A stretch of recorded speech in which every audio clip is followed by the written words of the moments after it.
जय श्री कृष्णा। नमस्कार साथियों, आप सभी का स्वागत है हमारे चैनल में। साथियों, आप नित्य प्रति श्रवण कर रहे हैं भागवत जी को। आइए साथियों, आज भी आप सब श्रवण करें श्रीमद् भागवत महापुराण। सबसे पहले भागवत जी को प्रणाम करें, नमस्कार करें। हरि ओम ध्येयं सदा परिभवग्नमभीष्टदोहं तीर्थास्पदं शिवविरिञ्चनुतं शरण्यं भृत्यार्तिहं प्रणतपालभवाब्धिपोतं वन्दे महापुरुषते चरणारविन्दं। वन्दे महापुरुषते चरणारविन्दं। जय जय श्री राधा रमण और जय जय नवल किशोर और जय गोपी चितचोर प्रभु। जय जय माखन चोर प्राणपुरुषोत्तमाय नमः। श्री कृष्णाय नमः। नारायणं नमस्कृत्य नरं चैव नरोत्तमं देवीं सरस्वतीं व्यासं ततो जयमुदीरयेत्। ततो जयमुदीरयेत्। श्रीकृष्णाय नमः। वासुदेवाय नमः। भक्तवत्सलाय नमः। नंदगोपकुमाराय नमो नमः। बोली श्रीमद्भागवत महापुराण की जय। कृष्ण कन्हैया लाल की जय। जय जय श्री राधेश्याम। जय जय श्री राधे। जय जय श्री राधेश्याम। आइए साथियों, हम सब प्रवेश करें आज भागवत जी के प्रथम स्कंद के 10वें अध्याय में हम सब प्रवेश करें। तो आइए हम सबसे पहले 10वें अध्याय के प्रथम श्लोक का स्मरण करें। अथ 10मोऽध्यायः। श्री कृष्ण का द्वारका गमन। शौनक उवाच हत्वा स्वसिक्थ स्पृध आततायिनो युधिष्ठिरो धर्मभूभृतां वरिष्ठः सहानुजै प्रत्यवरुद्धभोजनः कथं प्रवृत्तः किमकारषीत् ततः।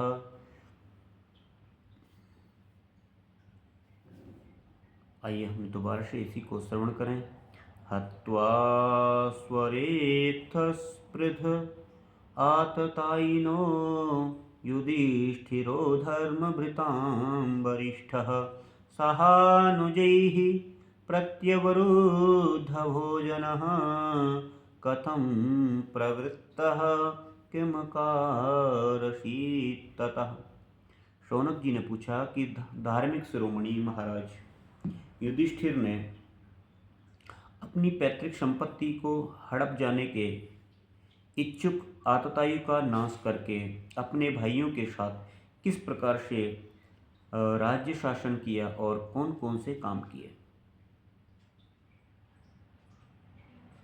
क्योंकि भोगों में तो उनकी प्रवृत्ति भी नहीं थी।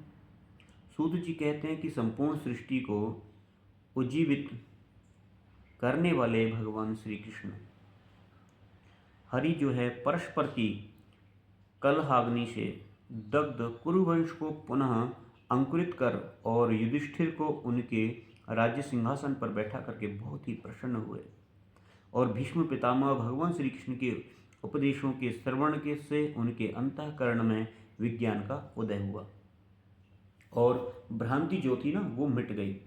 भगवान के आश्रय में रह करके वे समुद्र पर्यंत भारी पृथ्वी का इंद्र के समान शासन करने के लगे और भीमसेन आदि उनके भाई पूर्ण रूप से उनकी आज्ञाओं का पालन करते थे और युधिष्ठिर के राज्य में आवश्यकता अनुसार यथेष्ट वर्षा होती थी। पृथ्वी में समस्त अभीष्ट वस्तुएं पैदा होती थी। बड़े बड़े थनों वाली बहुत सी गायें प्रसन्न रह करके गौशालाओं को दूध से सींचती रहती थी। नदियाँ, समुद्र, पर्वत, वनस्पति, लताएं और औषधियों प्रत्येक ऋतु में यथेष्ट रूप से अपनी अपनी वस्तुएं राजा को देती थी। अज्ञात शत्रु महाराज युधिष्ठिर के राज्य में किसी भी प्राणी को कभी भी आदि व्याधि अथवा दैविक, भौतिक और आत्मिक क्लेश नहीं होते थे और अपने बंधुओं का शोक मिटाने के लिए और अपनी बहन सुभद्रा की प्रसन्नता के लिए भगवान श्री कृष्ण कई महीनों तक हस्तिनापुर में रह ही रहे थे। फिर तब उन्होंने जब राजा युधिष्ठिर से द्वारका का जाने की अनुमति मांगी तब राजा ने उन्हें अपने हृदय से लगा करके स्वीकृति दे दी भगवान उनको प्रणाम करके रथ पर सवार हुए। कुछ लोग उनका समान उम्र वालों ने उनका आलिंगन किया और कुछ छोटी उम्र वालों ने प्रणाम किया। उस समय सुभद्रा, द्रौपदी, कुंती, उत्तरा, गांधारी, धृतराष्ट्र, युयुत्सु, कृपाचार्य, नकुल, सहदेव और भीमसेन, धौम्य और सत्यवती आदि सब मूर्छित से हो गए। वे सारंगपाणि भगवान का विरह नहीं सह सके।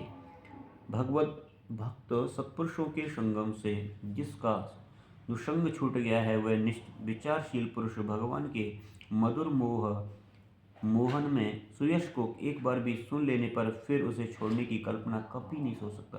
कि परमात्मा जिस व्यक्ति से दूर जा रहे हों, तो वो व्यक्ति भला कभी परमात्मा को अपने से दूर कर सकता? साथी, कभी नहीं कर सकता।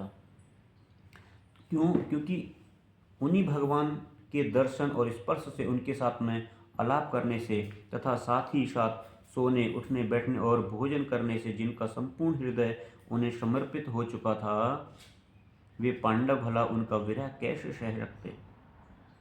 उनका चित्त द्रवित हो रहा था। वे सब निर्विशेष नेत्रों से भगवान को देखते हुए स्नेह बंधन से बंधकर जहाँ तहाँ दौड़ रहे थे।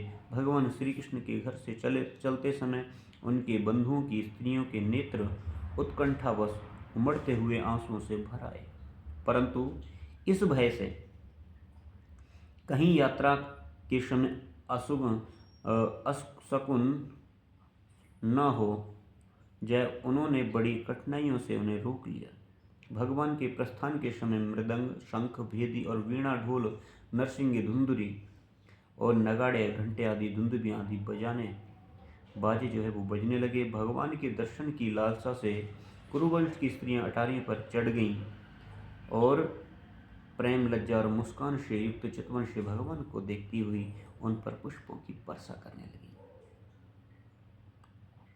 उस समय भगवान के प्रिय सखा जो हैं, घुंघराले बालों वाले अर्जुन ने अपने प्रियतम कृष्ण का वह श्वेत छत्र, जिसमें मोतियों की झालर लटक रही थी, जिनका डंडा रत्नों से भरा हुआ था, अपने हाथों में ले लिया। तो उद्धव सात्यकी बड़े विचित्र चवर ढुलाने लगे। मार्ग में भगवान श्री कृष्ण पर चारों ओर से पुष्पों की वर्षा हो रही थी।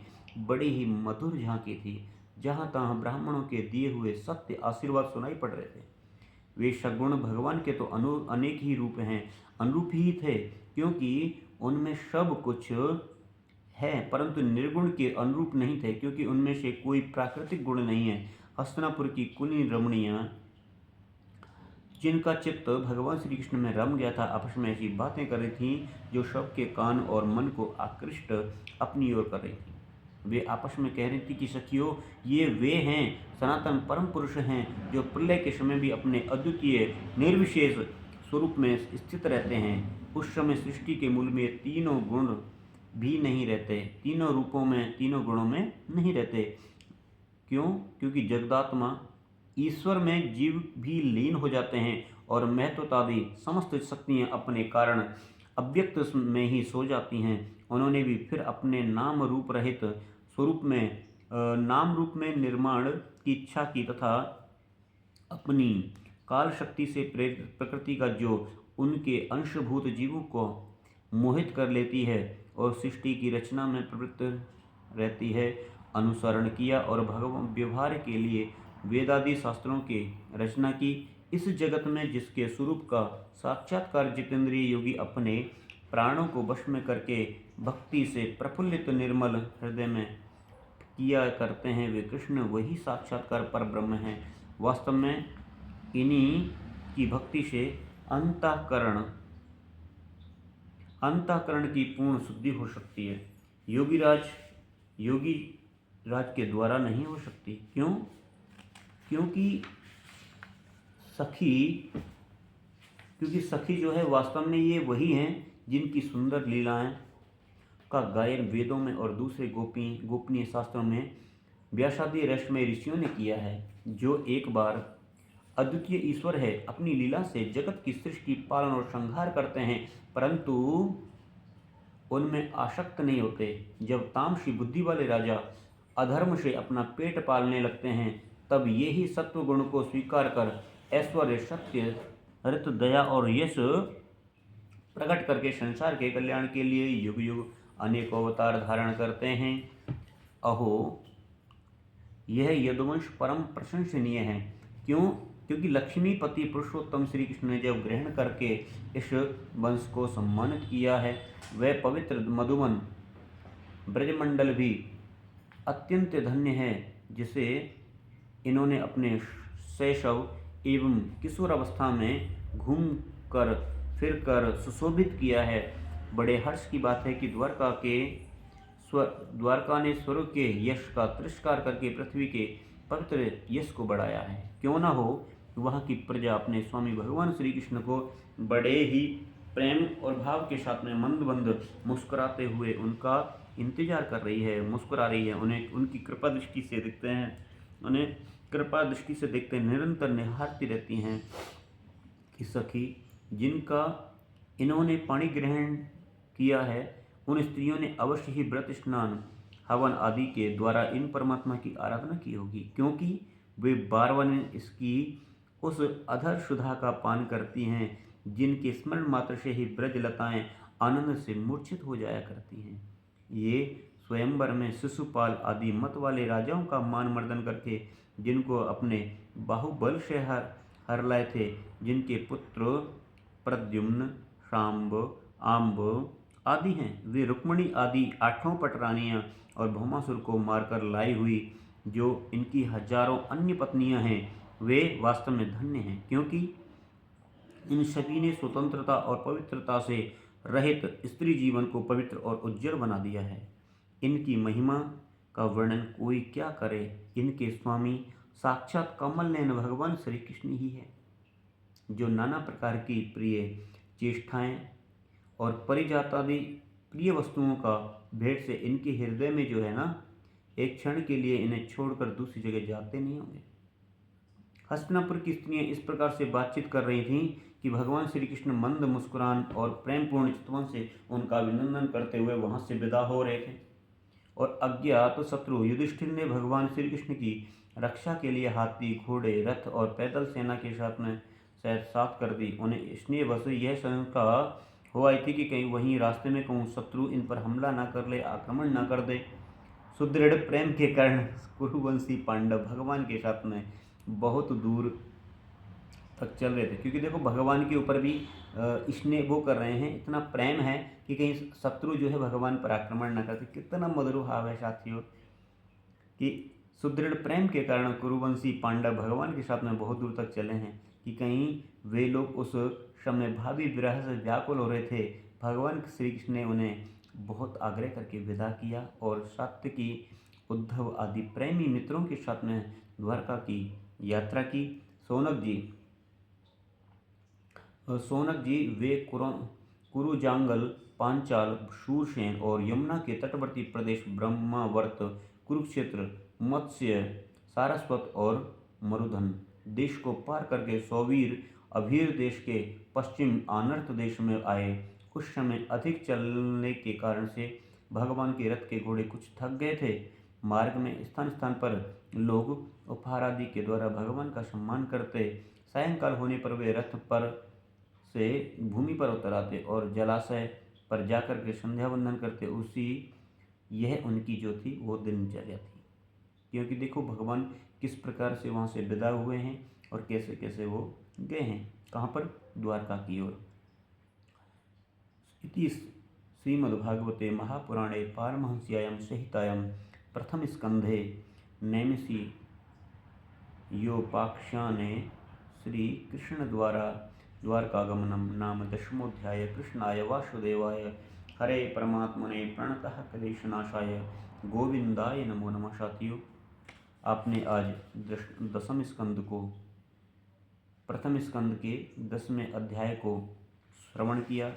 कल जो है साथियों, आप द्वारका में कृष्ण का राजोचित से स्वागत, द्वारका भगवान से कृष्ण पहुँचेंगे और वहाँ पर उनका किस प्रकार से स्वागत होगा, ये सारी चीज़ें आप साथियों कल श्रवण करेंगे। और जो भी हमारे मित्र अभी तक नहीं जुड़े, यदि वो जुड़ना चाहें, भागवत जी को या अन्य ग्रंथों को, पुराणों को सुनना चाहें, तो वो साथियों जुड़ सकते हैं। साथियों, जय श्री कृष्णा, राधे राधे। आइए हम सब छोटा सा एक कीर्तन करें। श्री कृष्ण गोविंद हरे मुरारी, हे नाथ नारायण वासुदेव। और श्री कृष्ण गोविंद हरे मुरारी, हे नाथ नारायण वासुदेव।